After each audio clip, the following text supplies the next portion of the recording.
សម្រាប់ឡាន Highlander option limited បាទបងប្អូនតឡើងមួយញ៉េមិនស្រួលទេគឺដឹងតែសលេងយ៉ាប់សលេងរបស់ឡានហ្នឹងសិនគឺគុណភាពល្អបាទបោះប្រព័ន្ធសិនគឺមានអំភ្លីមានអីចឹងណាប៉ុន្តែបើស្នាជាបងប្អូនចិត្តរើសមួយញ៉េខុសហើយការតឡើងអត់ត្រូវទេគឺដឹងតែសលេងយ៉ាប់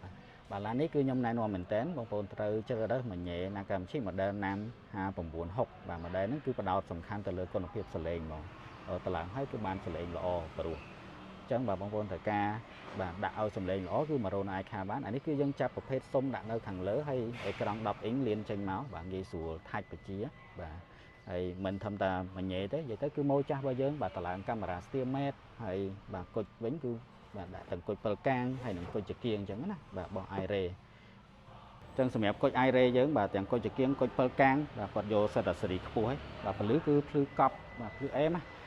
កាត់ទឹកភ្លៀងល្អប្រសើរកាត់ជាបន្ទាត់ស្មើអត់ចាំងភ្នែកអ្នកដតីបាទភ្លើងកោតភ្លើងហ្វាជះទៅគឺបាទខ្លាំងងាយស្រួលមើលផ្លូវហ្មង